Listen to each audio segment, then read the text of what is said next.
Hey, welcome everyone to the Marketing Companion. And we've got Matthew Sweezey in the house today. We're going to be talking about the future. What are, kind of like what are we looking at in terms of trends?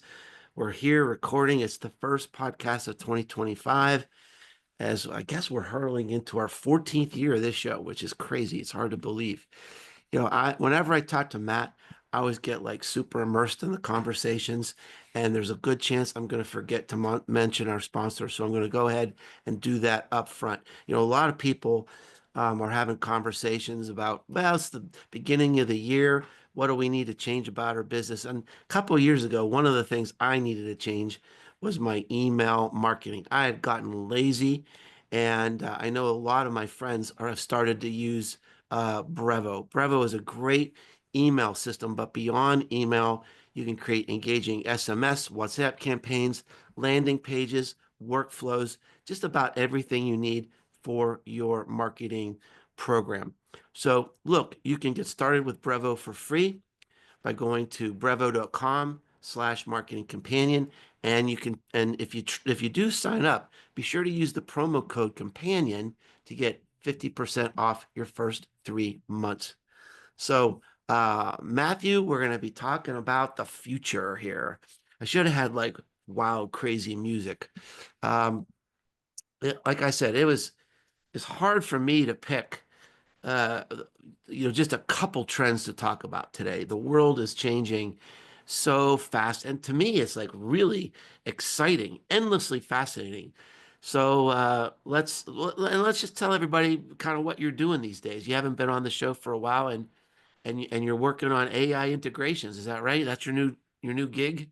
Yeah, AI transformation. So I've joined a company called Monks. If you're familiar, it Uh-huh. used to be called Media Monks, Uh-huh. part of the S4 Capital Group. Joined that as a principal consultant leading AI transformations for some of the world's largest companies. Yeah, and you're just getting over the flu you told me, so your voice is kind of raspy, which I find a little sexy to be honest with you. So I appreciate that. That's, yeah, that's the anything. highlight of my day right now. Highlight good, good. Well, you need to set the bar higher for your day then. So well, how do we get started here? Let's why don't you kick us off? So the All right. way we've organized this is we've tried to limit each other to like three big trends. So why don't you kick us off? All right. I'll do one, then you do one. Right. So my first is enterprise AI innovations move beyond testing to become standard way of doing business. So one of the things I've really started to notice is AI has been around for a while. I think we've all seen this, and we've all seen the mandates. We've all heard of the spreadsheets where every employee is, listed. Are you using AI or not? And I think really what we're going to see this year is a lot of people moving out of the testing phase and really moving into the standard operating procedure phase, where this will be the standard operating procedure of business moving forward. I think that's going to probably tail out by the end of the year of like we will actually see that become standard. And I think that'll just be the first wave. As we look at this, I still think there's a lot of room for growth. I think a lot of people are just using AI to do a lot of automation of like standardized processes. That's the low hanging fruit of what can we just simply speed up and do faster and do more of. And I think in the next coming year after this, once we make this the standard, we'll then start to open up net new. But I think right now we're just figuring out what are the easy wins and how do we make those core part of the business. So nothing groundbreaking or sexy, but I believe that's what I'll see. That's my first prediction. Well, sexy's in the eye of the beholder, my friend. So this is the first time I've used the word sexy twice in one show. So now I'm completely unraveled. Hey, so tell me about what does this mean that it's the standard? Because I know you mean it's like it gets beyond dabbling, but um, so what does it mean to make it the standard? And like there's two big hurdles that I'm seeing. One, and a lot of companies are still saying, what's the ROI of this stuff? So they're doing all these internal studies. And the other one is that there's, legal issues around how far you can go with this stuff. And, people are still, kind of skittish about the, copyright and legal issues. So like, what does it mean that it's going to be standard instead, like as we go forward? Yeah, so let's put some caveats on this. So I think the most progressive companies, this will become standard. I think you just brought up some points of this won't be standard across all businesses. I know we have the technology adoption curve. You've got innovators, you've got laggards. The laggards won't be using this in a standard way for a very long time.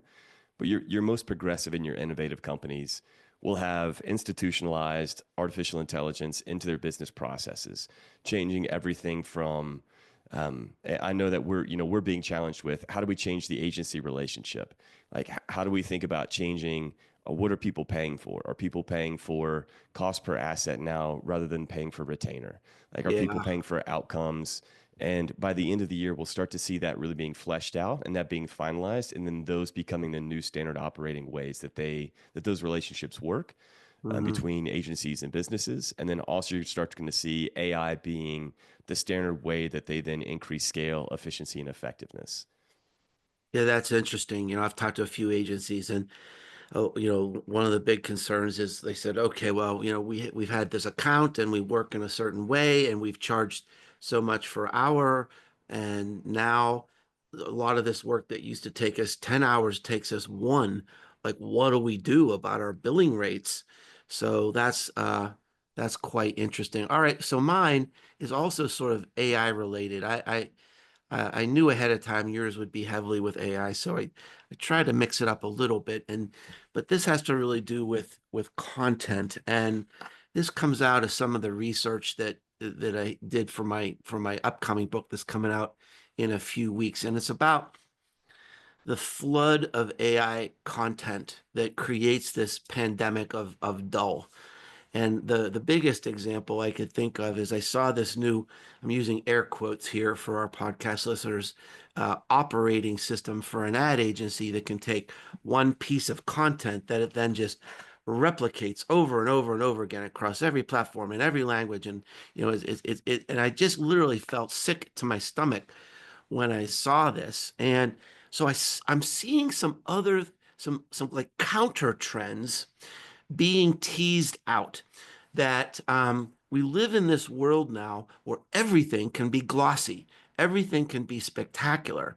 And there's a good part of that we can give people new creative tools in their hands and unleash new types of creativity.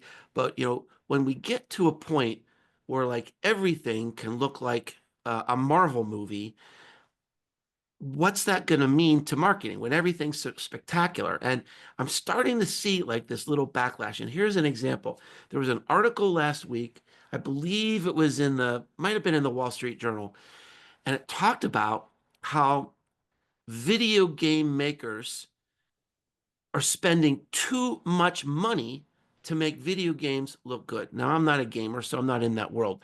But what they're saying is they're trying to create these Marvel-like effects where you're like immersing yourself in a movie, which I think would be really cool, especially if it was Batman, my favorite. And but the gamers like pushing back, saying we like the old school. We like sort of the old school graphics. There was a guy I interviewed for the new book named Michael Kravica. Online, he goes by Who is the Bald Guy? He is the king of viral video. And one of his tricks is to leave mistakes in. Like maybe things are a little bit blurry. Maybe the audio isn't quite right. Maybe there's a mistake. Maybe there's just a human gaffe or something. He said that's what really makes it believable and real. And he said that's what distinguishes him against his competitors, because his competitors try to make everything like perfect in Hollywood, and it stands out as being unbelievable and not not really authentic. So I think in this world where AI is going to help us be glossy and spectacular, I think there's going to be more of an emphasis on all media to be a little bit more raw and to be a little bit more personable. So we'll see, but I think I see it's already starting to happen. I mean, we could take this back to marketing rebellion, maybe make it a little bit more human, like it has Yeah, its yeah, imperfections. yeah. I would like that.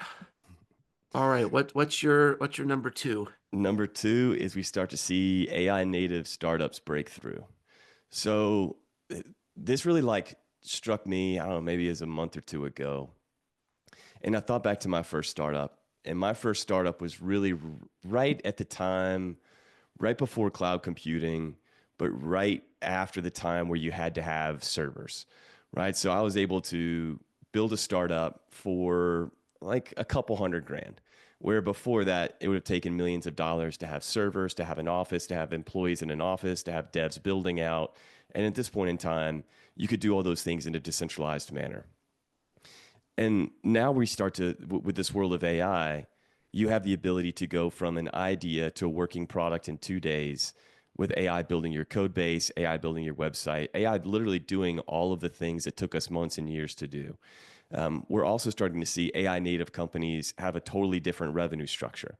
So AI native companies don't have to follow, like you just said, if you have to transition out of one revenue model into another, it's hard because you're going to have to lose things. If you're moving from I sell butts and seats and I sell hours to a new world where things are done within a fraction of that time, you're going to lose a lot of that stuff that you used to have.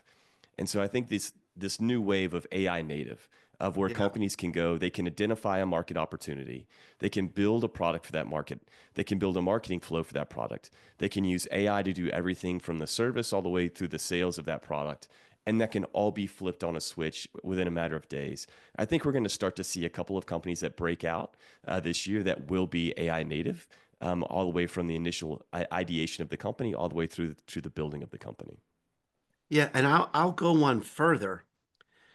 I think we might see the first agentic company in 2025, where meaning that not only do you build the company, but you've got AI agents that actually run the company. Um, this is something that a lot of people, especially Jensen Wang from NVIDIA, he's incorporating this already into his company and into every department. And so I just think that this is going to be too irresistible. There are a lot of people out there promoting, agents taking over, lots of specialized work, and that by the end of 25, I could see someone at least experimenting or claiming that they have an entirely AI and agentic company. So I don't know. Am I too soon on that, or what do you think? I don't to say that the first is out there and that it's happening. I don't think that's too soon. Think by the end of the year, if Yeah, they're an AI native company, they're definitely going to be having agents running inside of that organization. yeah, So I think like step one would be how do we use AI to like create that business to build those things, and then step two would be how do we use agents to run that thing. yeah, yeah. So my second one is a focus on I think the world is going to be run by premium and VIP experiences. And you just look at well, just look at what's going on in everywhere where you travel, Europe. Um, my wife and I went to Italy, and you read about it in the paper that the crowds are just overwhelming.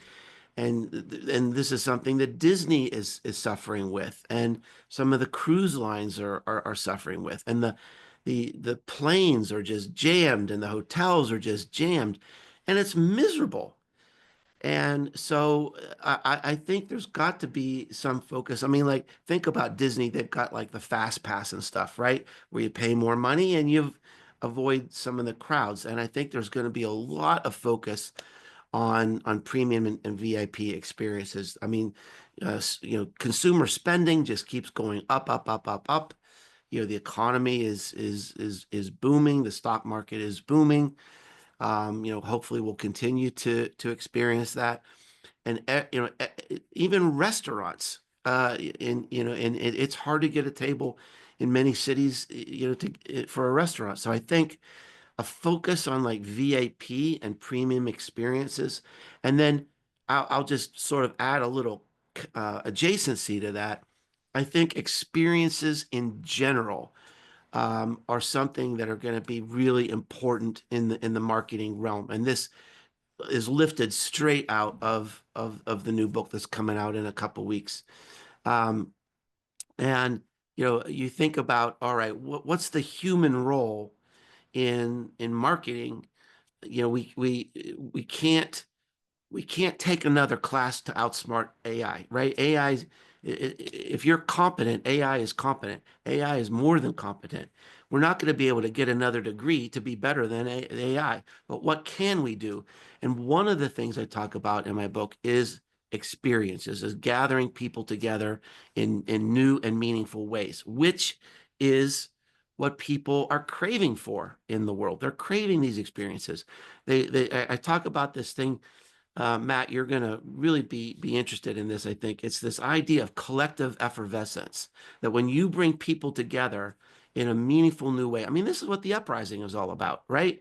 We eat together and we talk together and we work together and we have fun together. And if you do that alone, it might be okay. Might be okay to have a nice meal. Might be okay to take a walk in the woods.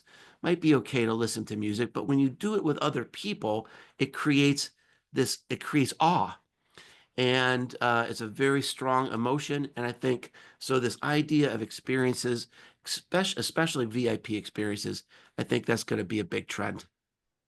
I mean, I'll just double down on that one. I mean, we proved that out at Salesforce by Yeah. creating one of Well, the world's largest events in a yeah. B2B space. Well, it's We would funny you on mention that, because there was an article today, just today, that I read in a online blog or a magazine, and it mentioned Salesforce, and they said, well, what's it like hanging out with Matthew McConaughey and Kate Hudson and Pink.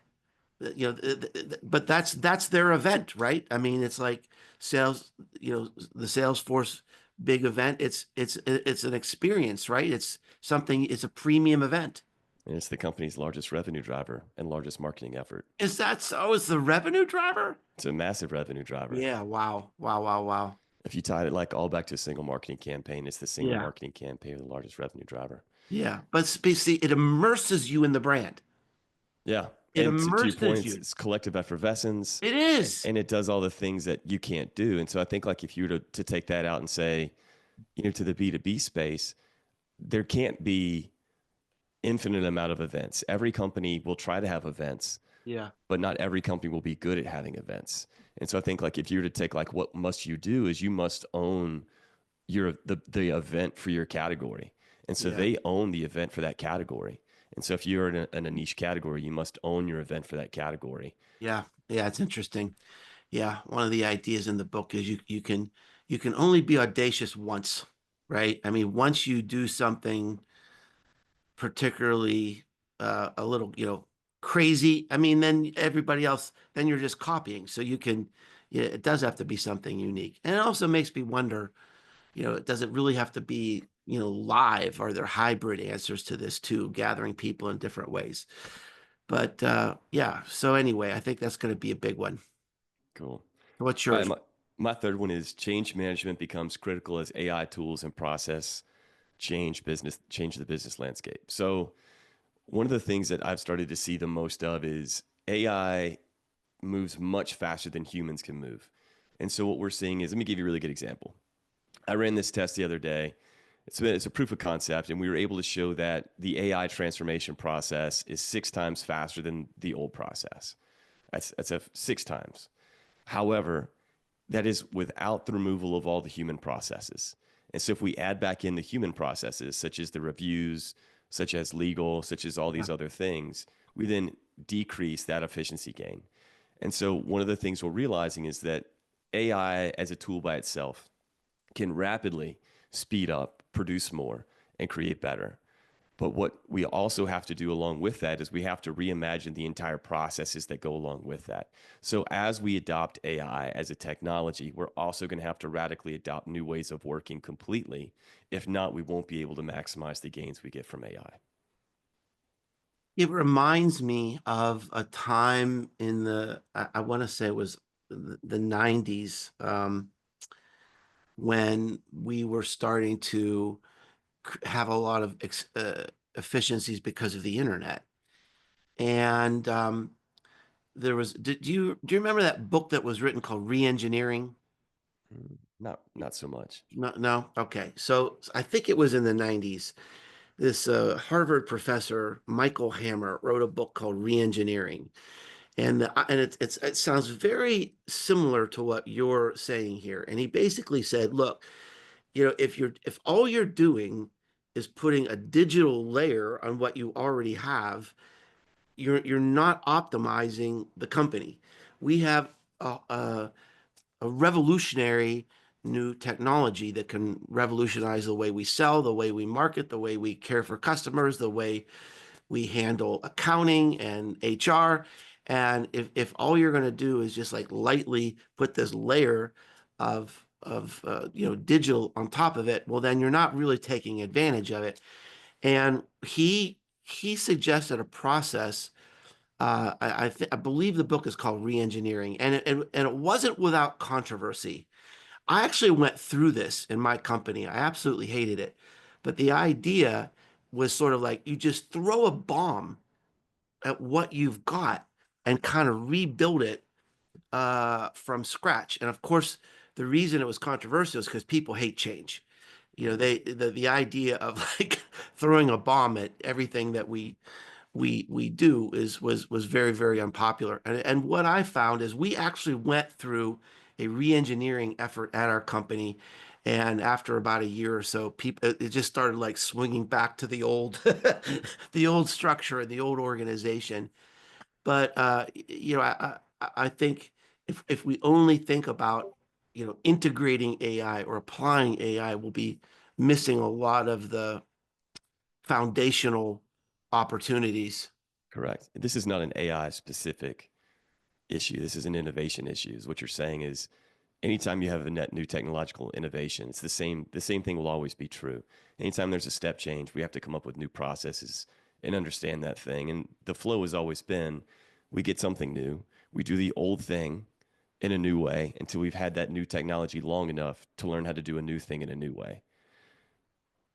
And I think we're just starting to get to that cycle. Yeah.